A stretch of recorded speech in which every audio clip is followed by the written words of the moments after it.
todos, graça e paz, amém? Você pode cumprimentar seu irmão dizendo: Deus te abençoe nesse dia, liberando um graça e paz, um seja bem-vindo.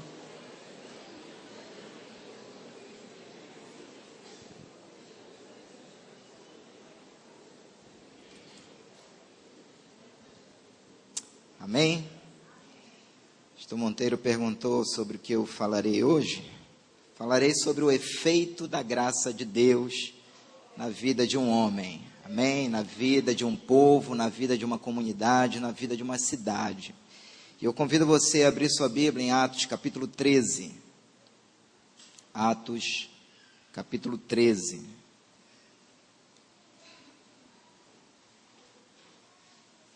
Se houver alguém sem Bíblia ao seu lado, compartilhe a sua Bíblia com este irmão, com esta irmã, com este visitante, quem sabe. Você que costuma anotar, pegue sua caneta, seu lápis, marque os textos, escreva na sua agenda, que você se alimente nesta manhã em nome de Jesus. Atos capítulo 13, a partir do versículo 38 ao 41, a palavra do Senhor diz assim: Portanto, meus irmãos, quero que saibam, como que abrindo um parêntese aqui, dizendo, eu quero que compreendam, eu quero que entendam, eu quero que tomem posse, que mediante Jesus lhes é proclamado o perdão dos pecados. Por meio dele, todo aquele que crê é o que, igreja? Justificado de todas as coisas das quais não podiam ser justificados pela lei de Moisés. Notai, pois, que não vos sobrevenha o que está dito nos profetas. Vede, ó desprezadores, maravilhai-vos e desvanecei, porque eu realizo em vossos dias obra tal que não crereis se alguém vô-la contar. Vamos orar. Pai, muito obrigado por esta manhã. Esta manhã foi criada para o louvor da glória do Senhor. E nós estamos aqui, Senhor, mais uma vez congregados para ouvir a voz do Senhor. Como precisamos ouvir a voz do Senhor. Espírito Santo, este ambiente está dedicado a Ti. Esse momento, Espírito Santo, ele é todo teu. Nossas vidas pertencem a Ti, somos selados por Ti, Espírito Santo. Sopra neste lugar, Espírito. Como naquele dia em Atos 13, o Teu vento soprou de uma tal forma que uma cidade inteira se congregou para ouvir a palavra do Senhor. Que essa mesma fome, que esta mesma sede, que este mesmo anelo seja latente no nosso coração nesta manhã e ao longo desse dia. Nós queremos ouvir a Tua voz, Senhor. Fala conosco, Senhor, talvez nos renovando nesta manhã, talvez nos restaurando nesta manhã, talvez reacendendo dentro de nós aquilo que se apagou. Espírito Santo, quem sabe esta será uma manhã em que os nossos talentos serão desenterrados, em que o nosso chamado será reavivado, em que o Senhor nos trará de volta para o centro da vontade do Senhor, para que possamos entender qual é a missão prioritária da igreja do Senhor na terra: proclamar a palavra do Senhor, fazer discípulos, alcançar as nações da terra. Que esse ambiente, Senhor, seja impregnado pela vida do Senhor, pela unção do Senhor. E certamente renderemos a Ti no final desta manhã toda a honra, toda a glória, todo o louvor e toda a adoração no nome do Senhor Jesus. A igreja diz amém. Queridos, quem conhece um pouco da história do apóstolo Paulo saberia dizer que ele realizou 3 viagens missionárias impactantes, uma mais impactante do que a outra. E nós vamos nos ater nesta manhã apenas na primeira viagem missionária do apóstolo Paulo. O versículo 2 desse capítulo 13 começa a dizer que Paulo estava congregando na igreja de Antioquia, e ali naquela igreja havia mestres, havia profetas, havia intercessores. Era uma igreja muito comprometida com a palavra do Senhor, era uma igreja muito preocupada com a vontade do Senhor.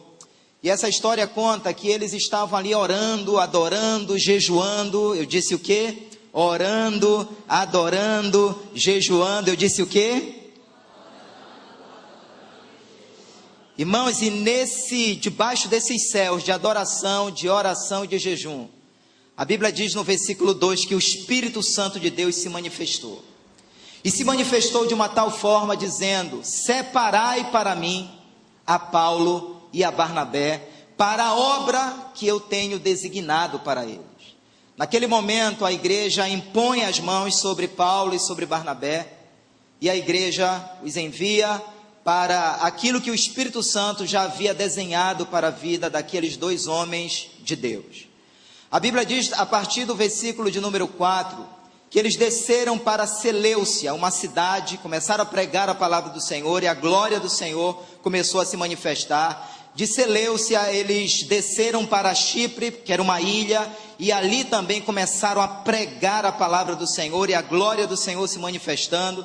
De Chipre eles foram para uma cidade chamada Salamina, e ali novamente anunciando a palavra do Senhor, pregando a palavra do Senhor. E a Bíblia diz que foi em Salamina que ele se deparou com um mágico, um homem que fazia magia, chamado Bar Jesus, também conhecido como Elimas, que estava impedindo o governador daquela ilha de conhecer a palavra do Senhor. E Paulo, cheio do Espírito Santo, olhou para aquele homem e disse: tu vais ficar cego por um tempo. E imediatamente aquele homem fica cego. A partir dali, o procônsul Sérgio Paulo, governador daquela ilha, olhando a manifestação do poder de Deus, creu no Evangelho, se rendeu completamente aos pés de Jesus. A Bíblia diz que a partir do versículo 13, eles descem para uma outra região chamada Pafos, e ali também eles começam a pregar a palavra do Senhor, e a glória do Senhor acontece naquele lugar. De Pafos eles seguem para um outro lugar chamado Perge da Panfilha, e ali novamente eles começam a pregar a palavra do Senhor, e a glória do Senhor acontece naquela região também. E eles chegam então aonde eu queria chegar nessa introdução, numa cidade chamada Antioquia da Pisídia, e ali eles entram numa sinagoga. Eles ouvem a leitura da lei e dos profetas, e o chefe da sinagoga faz uma pergunta para aqueles dois visitantes, dizendo: vocês querem dar uma palavra? Irmãos, não se faz uma pergunta dessa para quem está cheio do Espírito, porque o risco é muito grande. Porque o risco é muito grande. E ali estava Paulo e Barnabé naquela sinagoga, recebendo aquela pergunta: vocês querem dar uma palavra? E Paulo e Barnabé prontamente disseram sim. Eles estavam cheios do Espírito Santo. Irmãos, a partir do versículo 16 ao 41, em 26 versículos, eu fiz questão de fazer em casa a leitura desses 26 versículos, não deram nem 5 minutos, em 26 versículos eles liberaram um sermão, uma ministração, uma palavra arrebatadora, um sermão poderoso, uma ministração contagiante que sacudiu aquela sinagoga. Foi um sermão singular. E eu fiquei maravilhado com esta palavra, meditando nela para ministrar ao longo desse dia, dizendo: Senhor, nós pastores, nós líderes, nós como igreja, precisamos conhecer os segredos dessa ministração, desta palavra, desta evangelização tão poderosa através da vida de Paulo, que fez com que uma sinagoga fosse sacudida pelo poder de Deus, que fez com que uma cidade inteira fosse sacudida pelo poder de Deus. E nesta manhã nós vamos conhecer alguns pilares dessa ministração, desta palavra de graça que estava contida no sermão de Paulo. E eu quero começar dizendo nesta manhã, porque eu considero o que eu vou lhes dizer a partir desse ponto 1, dos segredos, um dos pilares dessa ministração poderosa do apóstolo Paulo. Diga comigo: a lei não justifica o homem dos seus pecados. Esse foi um dos pilares da pregação de Paulo em 26 versículos.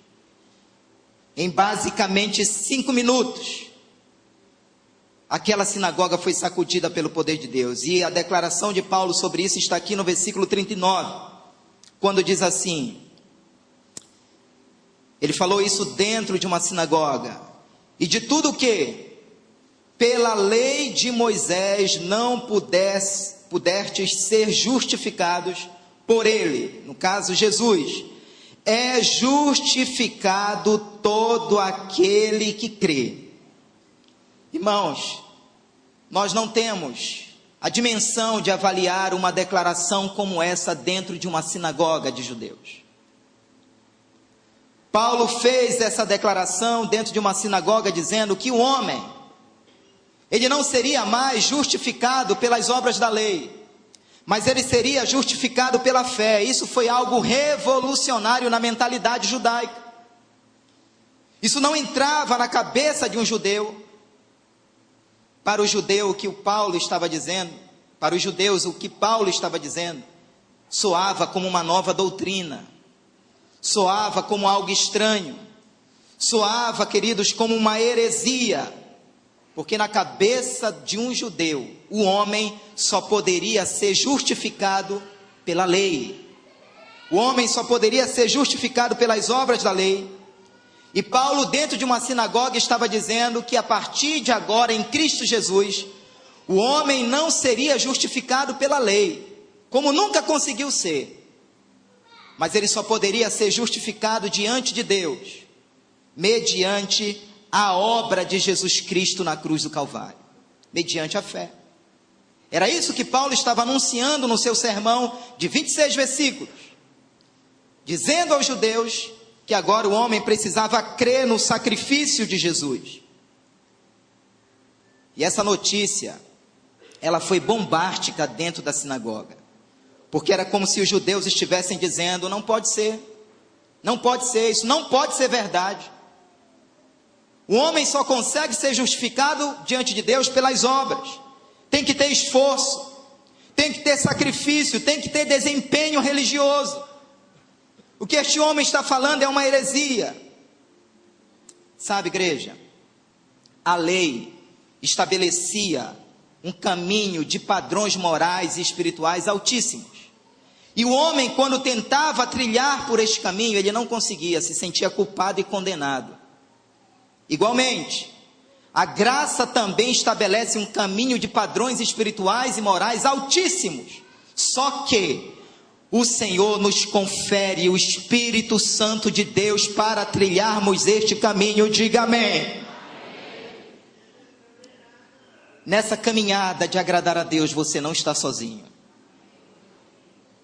Nesta caminhada de querer agradar a Deus, existe um agente chamado Espírito Santo de Deus, que nos capacita a glorificar ao Senhor todos os dias da nossa vida. Diga amém e dê um aplauso a esse Deus maravilhoso nesta manhã. Ele é digno, Ele é digno. O versículo 42 diz o seguinte, que quando Paulo e Barnabé saem da sinagoga, olha o que aconteceu. Ao saírem eles da sinagoga, rogaram-lhes que no sábado seguinte lhes falassem estas mesmas palavras. Irmãos, isso aqui é demais. Quando Paulo termina de pregar, os membros daquela sinagoga imploraram, clamaram, insistiram, pediram a eles dizendo: voltem aqui daqui a uma semana. Voltem aqui sábado que vem. Nos preguem esta mesma palavra, nos preguem este mesmo sermão. nos preguem essa mesma ministração. Nós queremos ouvir de novo sobre a graça de Deus. Nós queremos ouvir de novo sobre a justiça pela fé. Queremos ouvir de novo sobre essa boa notícia que vocês estão comunicando. Irmãos, eu fiquei olhando para isso. E eu fiquei imaginando se isso acontecesse conosco.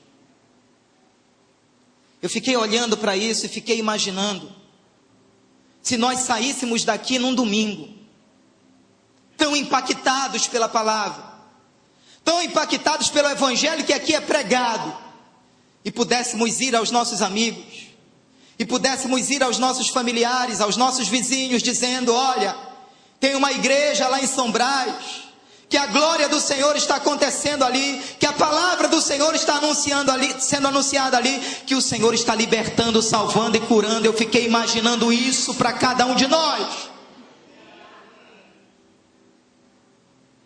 Eu fiquei imaginando se isso acontecesse com as nossas células, se saíssemos de uma reunião de célula e pudéssemos trazer quase que a cidade inteira na outra semana.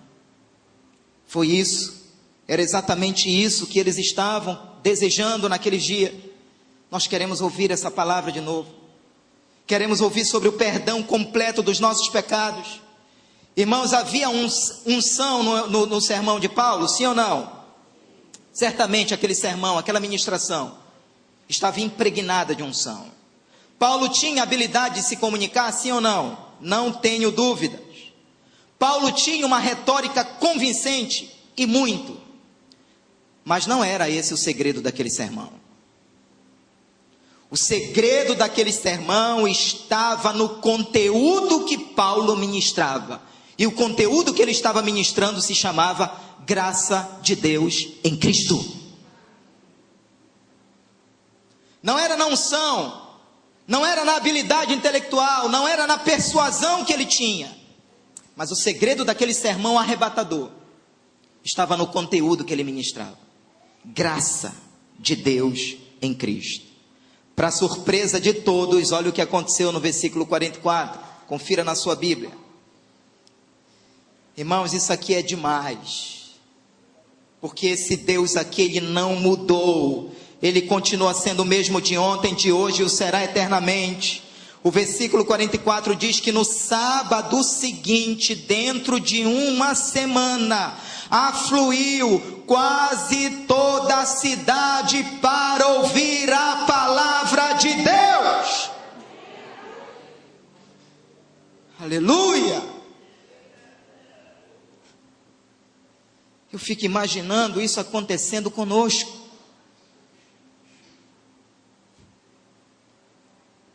Quantas pessoas você convidou nos últimos meses para estar na presença de Deus? Para quantas pessoas você se dispôs a falar da palavra de Deus nesse ano de 2015 que está findando? Uma semana. E eu quero destacar algumas coisas aqui. Em primeiro lugar, nós estamos falando de uma era que não havia televisão, que não havia rádio, que não havia mídia. Em apenas 7 dias, a notícia das boas novas em Cristo correu por toda aquela cidade. Sabe como? Boca a boca, boca a boca. O boca a boca ainda continua sendo um dos meios mais eficazes de comunicação no século 21. A Bíblia diz que a boca fala do que o coração está cheio. Não nos enganemos. Se o nosso coração não está cheio de Jesus, daqui não sai nada sobre Jesus.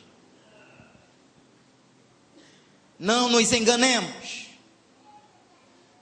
Se o nosso coração não está cheio de Jesus, frio permaneceremos, indiferentes permaneceremos, passivos permaneceremos, omissos permaneceremos.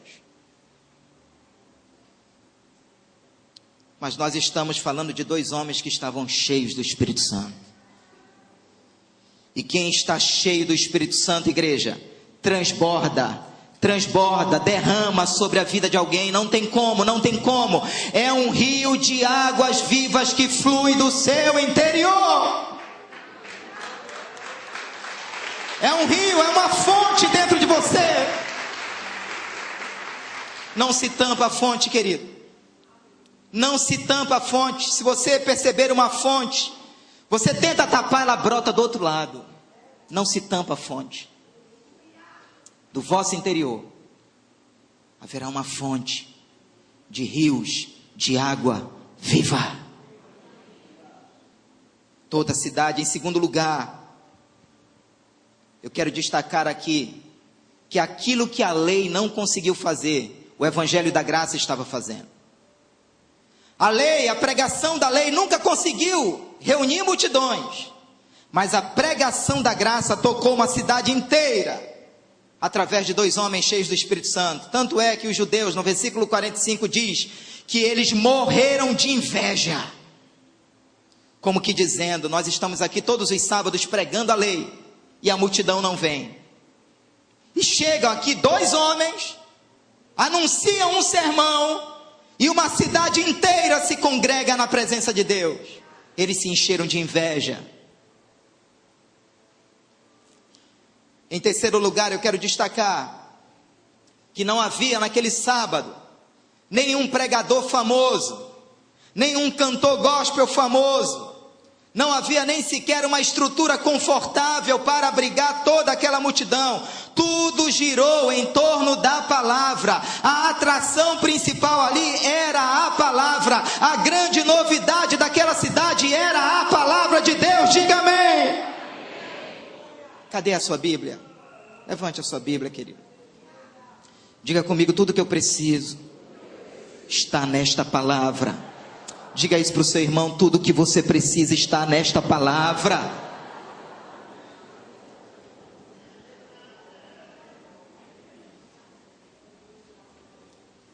Eu saberia dizer se você está cheio do Espírito, se você me disser quanto tempo você gasta com esta palavra. Eu saberia dizer se você está cheio do Espírito, se você me dissesse o quanto você ama esta palavra e o quanto você procura viver esta palavra. Porque tudo parte dela. Tudo parte dela. Tudo é a partir dela. Veja o versículo 48, chega a dizer que eles glorificavam a palavra do Senhor. Não havia nenhum cantor que era estrela aqui, não havia nenhum pregador que era estrela aqui.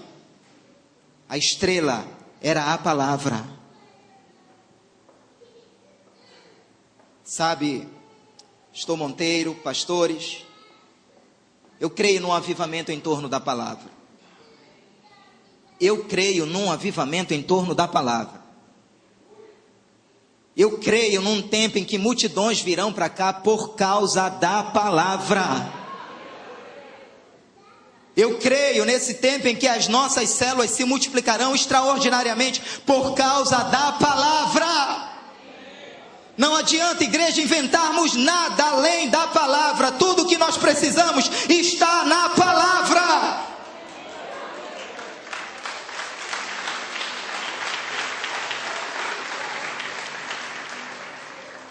Ela é fonte. Ela é tudo o que nós precisamos. Nesse ano de 2016, para o Koinonia, nós conversamos com o pastor Monteiro e decidimos não trazer nenhuma banda de louvor. Nós vamos investir na palavra. Recebemos a indicação de 2 homens de Deus, cheios do Espírito, pastor Paulo Hortêncio Filho, filho do pastor Paulo Hortêncio, que já pregou muitas vezes aqui em Belém, aqui na igreja. Um jovem advogado cheio do Espírito, mergulhado na palavra. Pastor Ricardo Damasceno, da igreja Nova Vida, no Maranhão, uma das igrejas que mais crescem hoje no Maranhão. Um jovem advogado também cheio do Espírito, comprometido com a palavra. Porque nós estamos levando a juventude, estamos levando os adolescentes, através do pastor Bruno, a entenderem que tudo que nós precisamos é a palavra. Se a palavra não for a nossa principal novidade, não adianta, queridos. Não adianta. Nada numa igreja segura alguém que não seja a palavra. E nós estamos querendo ver a Igreja Batista Missionária da Amazônia, ao longo dos próximos anos, alicerçada na palavra, firmada na palavra, fundamentada na palavra.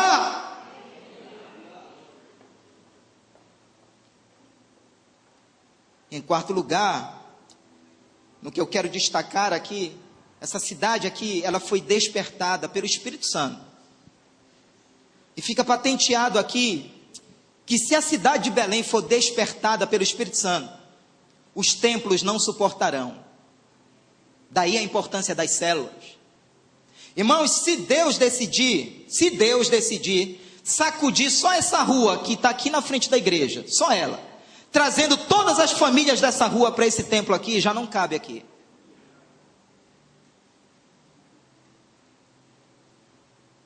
Daí a importância de você abrir sua casa para uma célula.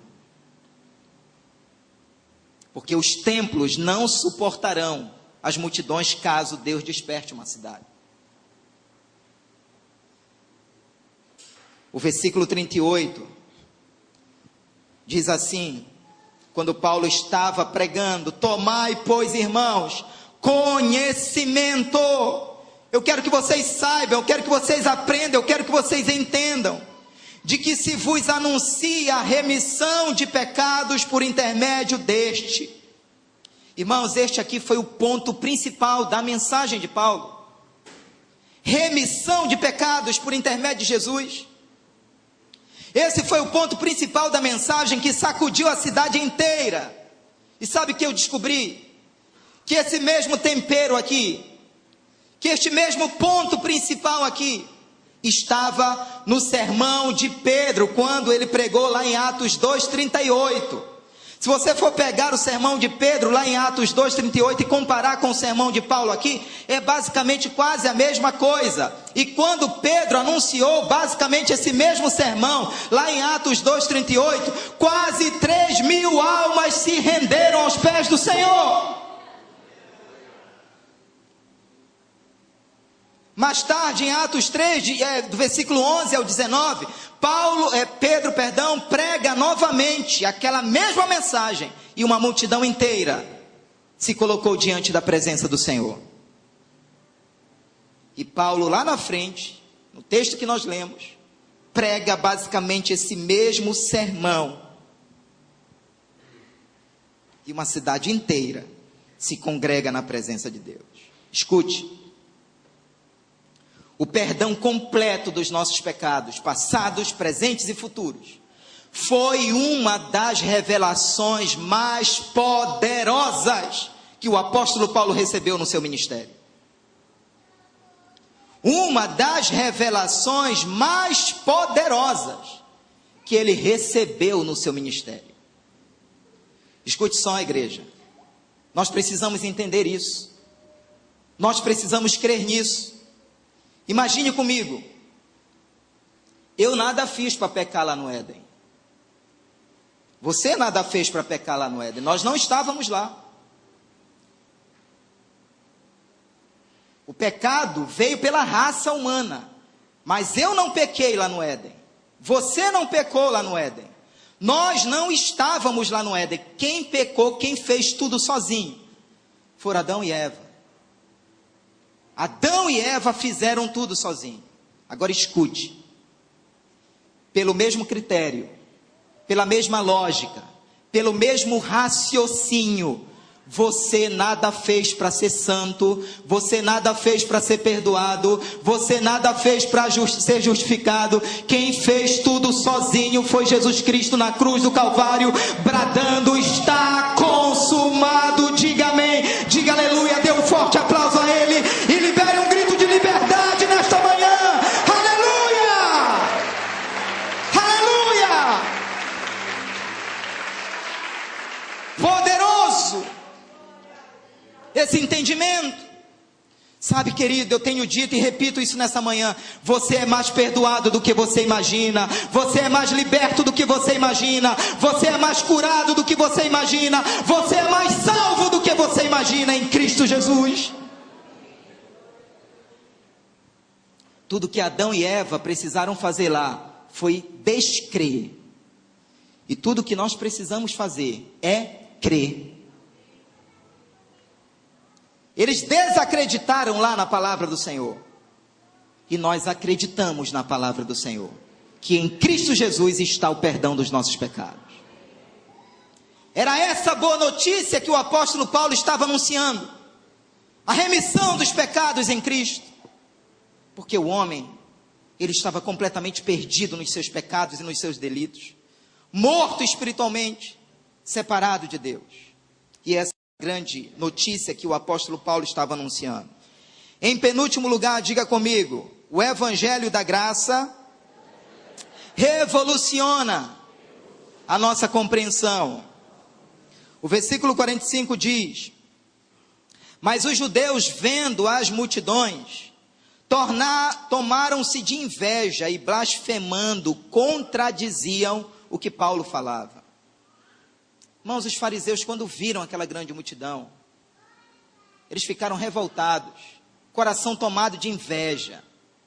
E eles começaram a dizer: olha, o que eles estão pregando é mentira.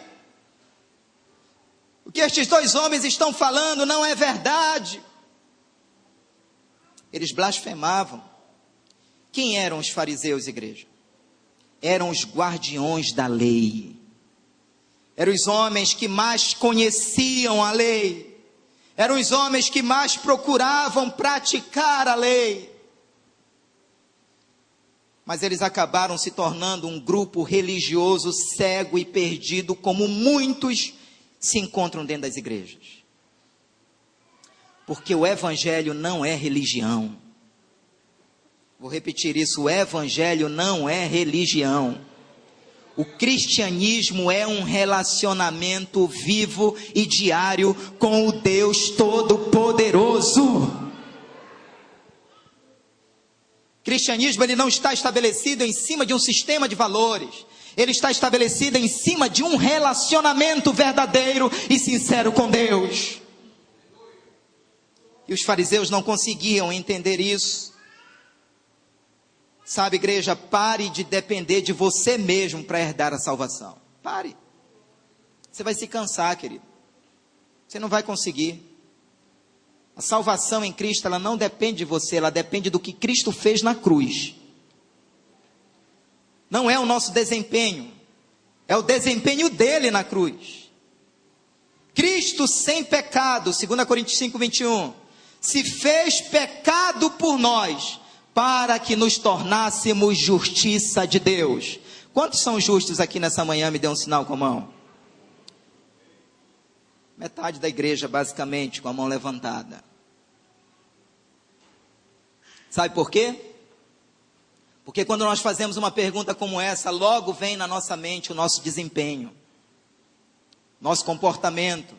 Meu Deus, pastor, como é que eu posso ser justo se eu fiquei chateado com meu cônjuge essa semana? 2 Coríntios 5, 21, ele sem pecado, se fez pecado por nós, para que nós fôssemos feitos justiça de Deus. O que você é? O que você é? Diga isso para o seu irmão, você em Cristo é justiça de Deus.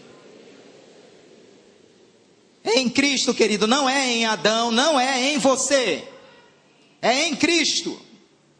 O versículo 41 diz assim, Paulo dizendo ainda no seu sermão: vede, ó desprezadores, maravilhai-vos e desvanecei, porque eu realizo em vossos dias obra tal que não crereis, se alguém vô-la contar. Quantos santos nós temos aqui nessa manhã? É, querido, isso é uma obra tal, que é difícil de acreditar que ela aconteceu. Se a desobediência de um homem chamado Adão foi capaz de nos tornar pecadores, muito maior foi a obediência de um homem chamado Jesus, que nos torna santos.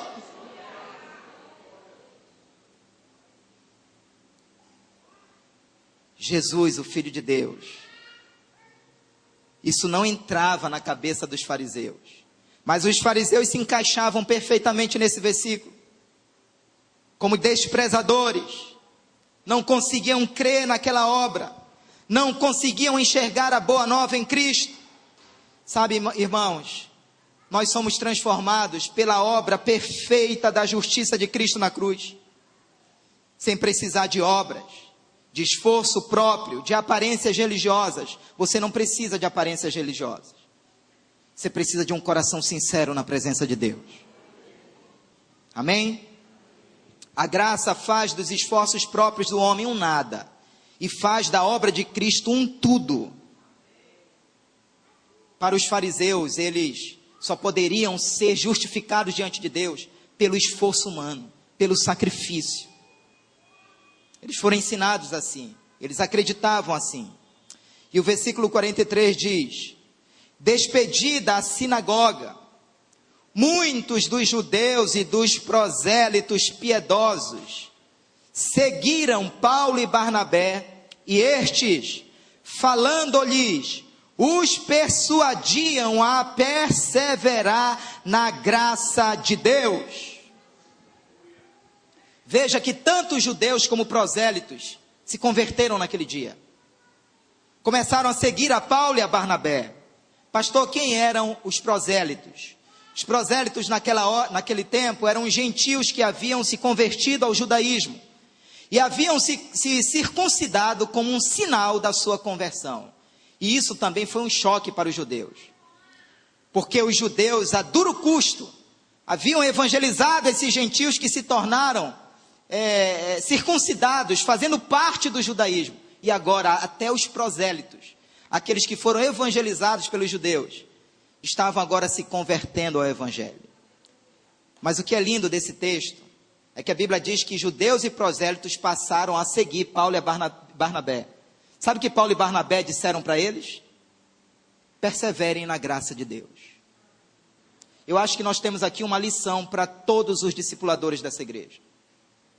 Porque nós não fomos chamados para fazer dos homens nossos seguidores, mas nós fomos chamados para fazer dos homens seguidores de Cristo.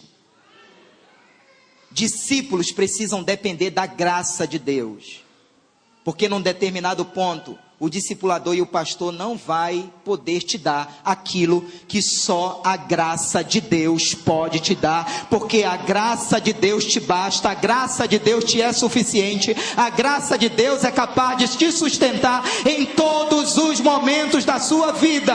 Aleluia! Perseverem na graça de Deus,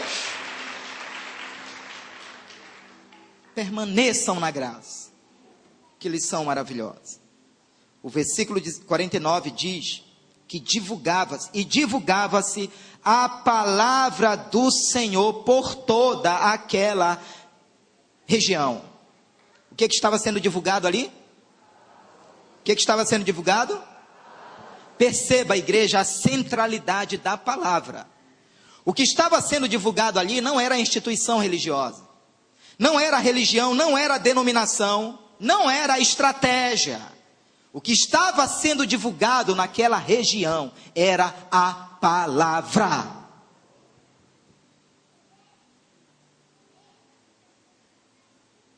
Nós queremos ser conhecidos nessa cidade como uma igreja que é séria na pregação da palavra. Pode ser que o nome da IBMA não vá tão longe, mas isso pouco nos importa. O que nós queremos é que essa palavra pregada aqui vá longe, vá bem longe através da sua vida,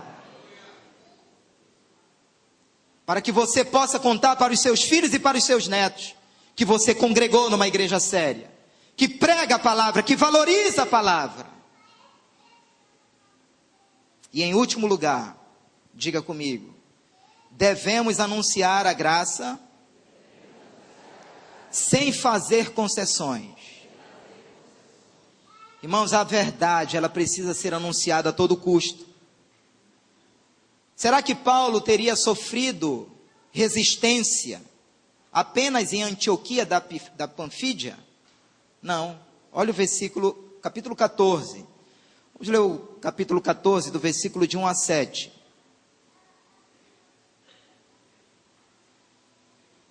Quando ele sai de Antioquia, da Pisídia, ele vai para uma outra cidade chamada Icônio. E olha o que diz a partir do versículo 1.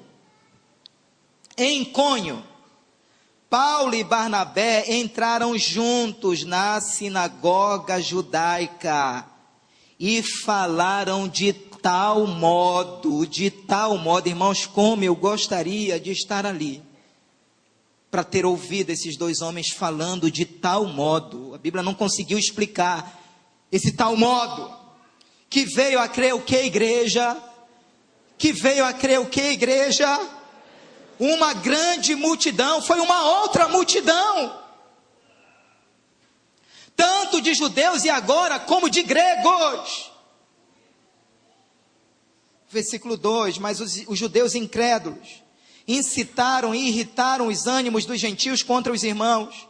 Entretanto, demoraram-se ali muito tempo, falando como ousadamente do Senhor, o qual confirmava o quê? A palavra da sua graça, concedendo que por mão deles se fizessem sinais e prodígios. Mas dividiu-se o povo da cidade, uns eram pelos judeus, outros pelos apóstolos.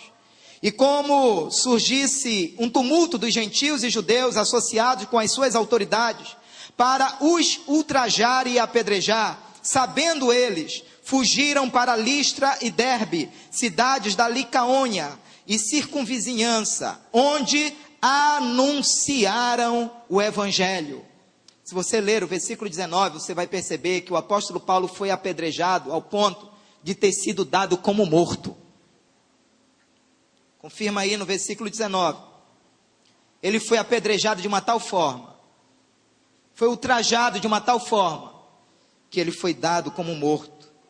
Eu quero fazer algumas considerações aqui em cima desse texto. Em primeiro lugar, por que o evangelho da graça anunciado por Paulo causava tanta divisão e tanta fúria nas cidades por onde ele passava? Por quê? Era boa notícia do momento. E por que causava tanta divisão e tanta revolta, tanta inveja? Porque o evangelho anunciado, o evangelho da graça anunciado por Paulo, não era para agradar homem nenhum, era para agradar a Deus. Não era para agradar homem nenhum, era para agradar a Deus. Em segundo lugar, segunda consideração, nem sempre a verdade do evangelho vai arrancar alguns aleluias. Na cidade aonde Paulo pregou, ele não estava atrás de aplausos e atrás de aprovação. Ele queria que a verdade fosse anunciada. E de uma certa maneira, isso causava revolta. Em terceiro lugar, Paulo pregou o evangelho da graça, mesmo que isso lhe custasse um apedrejamento. E eu pensei muito em nós, viu, pastores? Porque nós precisamos correr esse risco de ser apedrejado pelo fato de ficar do lado da verdade. Mas vale a pena esse risco. Vale a pena porque importa agradar a Deus do que agradar os homens. Eu posso ouvir um amém aqui e um aplauso a esse Deus maravilhoso nesta manhã? Se é para Jesus esse aplauso, pode ser mais forte, querido. Aleluia!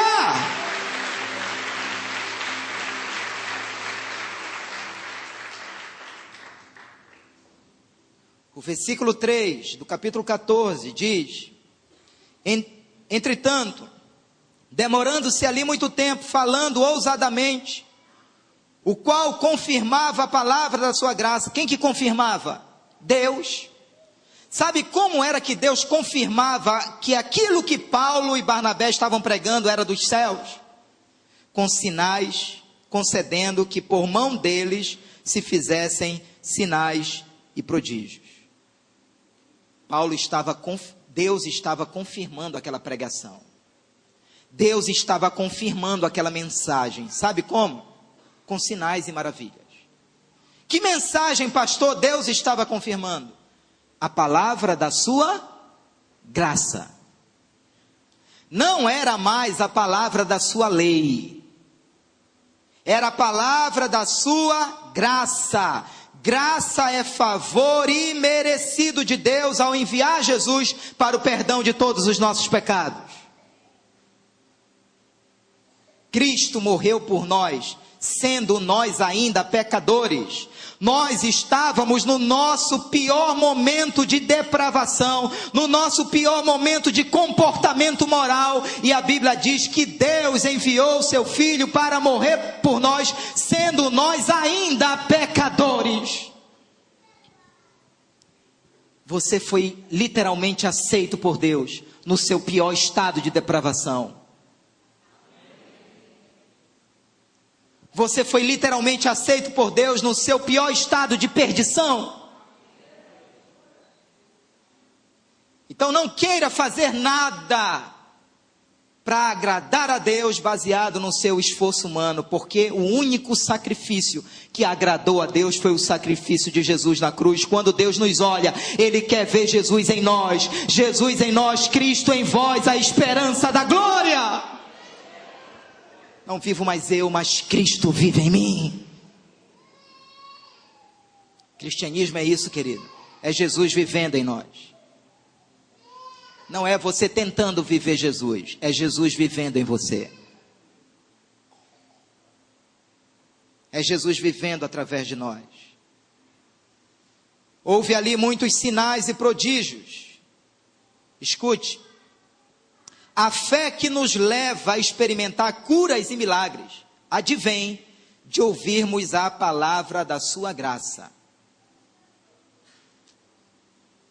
E é talvez por essa razão que você vê na Igreja Batista Missionária que nós pastores não fazemos aqui campanha de curas, de milagres e de maravilhas.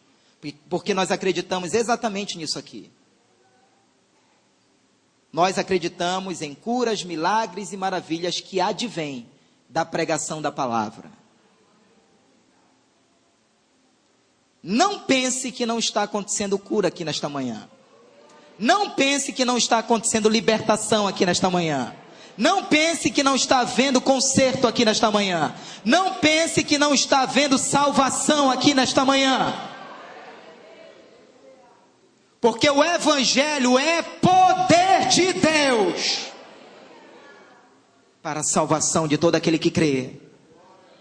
Quem crê, verá a glória de Deus. Tem anjos aqui nessa manhã, igreja. Espírito Santo, dono dessa igreja, está pairando aqui nesta manhã. É Ele que confirma a palavra da sua graça no nosso coração. Eu estou convencido, Igreja Batista Missionária da Amazônia e pastores, que este mesmo evangelho que Paulo pregou, que este mesmo evangelho que Paulo anunciou em Antioquia, que sacudiu uma cidade, que sacudiu uma sinagoga, esse mesmo evangelho que Pedro pregou em Pentecoste, que 3.000 almas se converteram, eu estou convencido que este mesmo evangelho é o evangelho que nós precisamos pregar.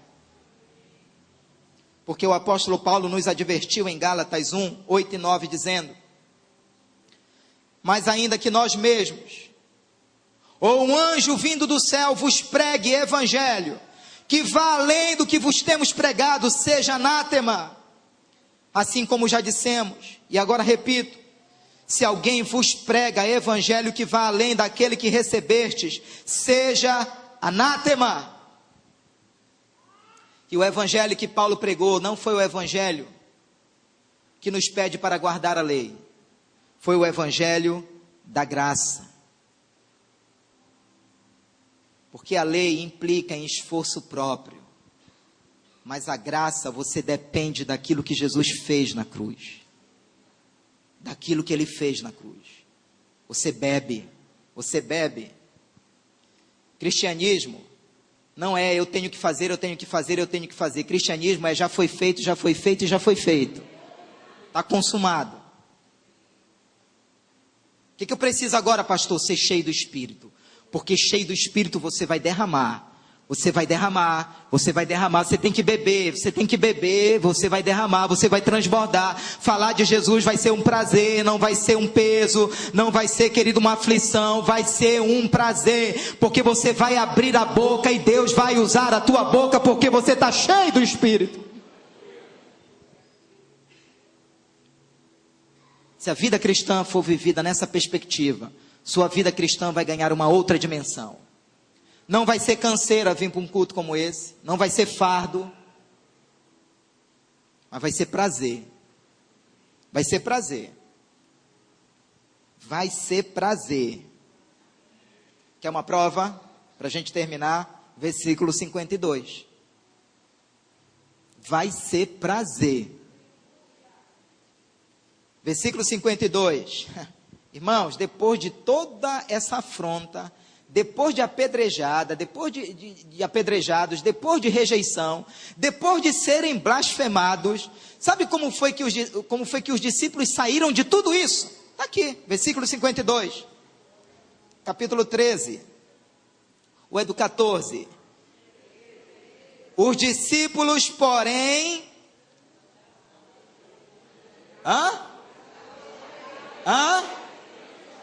Como? Os discípulos, porém, transbordavam de alegria e do Espírito Santo. Aleluia! Aleluia!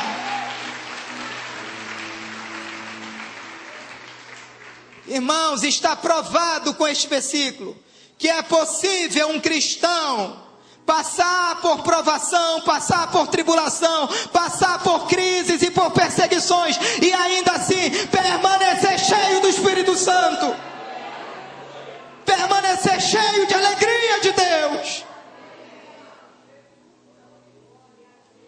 Abacuque 3,17, ainda que a figueira não floresça, ainda que não haja gado nos currais, ainda que a oliveira minta, todavia eu me alegrarei no Deus da minha salvação, porque Ele fará os meus pés como os da corça, e me colocará em lugares altos.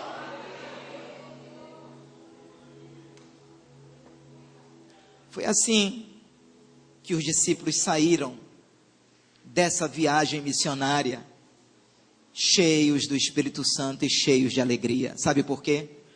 Porque Jesus era a fonte que eles precisavam. Porque a graça lhes bastava. É tudo que nós precisamos. Qual é o efeito da graça na sua vida, querido? Qual é o efeito que essa graça está produzindo na sua vida? Eu vim para cá nesta manhã, como estarei à tarde e à noite, animado. Qual é o efeito que essa graça está produzindo em você?